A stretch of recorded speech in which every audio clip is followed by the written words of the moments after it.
எங்களுடைய மாநில குழுவுடைய செயலாளர் தோழர் சண்முகம் ஒன்றிய அரசினுடைய அமைச்சரவையினுடைய இந்த முடிவை வரவேற்றிருக்கிறார். ம். இது மார்க்சிஸ்ட் கட்சி உள்ளிட்ட அனைத்து எதிர்க்கட்சிகளும் தொடர்ந்து வற்புறுத்தி வந்த ஒரு கோரிக்கை.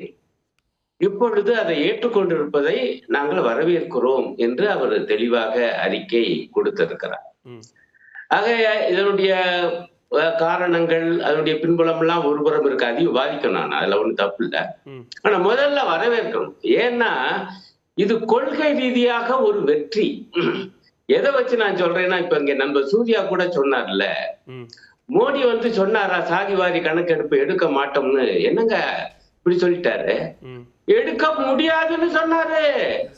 குறிப்பாக இந்தியா கூட்டணி கட்சிகள், குறிப்பாக ராகுல் காந்தி சாதிவாரி கணக்கெடுப்பை பற்றி பேசிய பொழுது ம். அதற்கு மோடி அவர்கள் தந்த பதில் என்ன தெரியுமா? இந்து மக்களை பிளக்கிற வேலை இந்த சாதிவாரி கணக்கெடுப்பு கோரிக்கை. ம். அந்த வேலையை ராகுல் காந்தி செய்கிறார் என்று அவர் பேசினாரா இல்லையா? என்னைக்குங்க எப்பங்க அவர் ஆதரிச்சாரு சாதிவாரி கணக்கெடுப்ப? அந்த பேச்சை எடுத்தாலே அவர் ஒரு மாதிரி பதட்டப்படுவாரு. அவருடைய பரப்புரை எல்லாம் நீ பலபடி என்னை விட உங்ககிட்ட நிறைய இருக்கும். ம். நீங்க போட்டு பாருங்க. அவர் அந்த விஷயத்தை எல்லாம் பேசும்போது என்ன சொன்னாரு? ம்.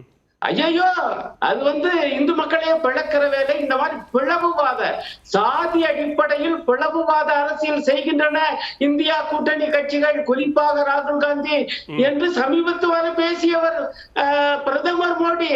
ம். இப்ப பிளேட்டை மாத்தி பேசினா அது என்ன நியாயம்?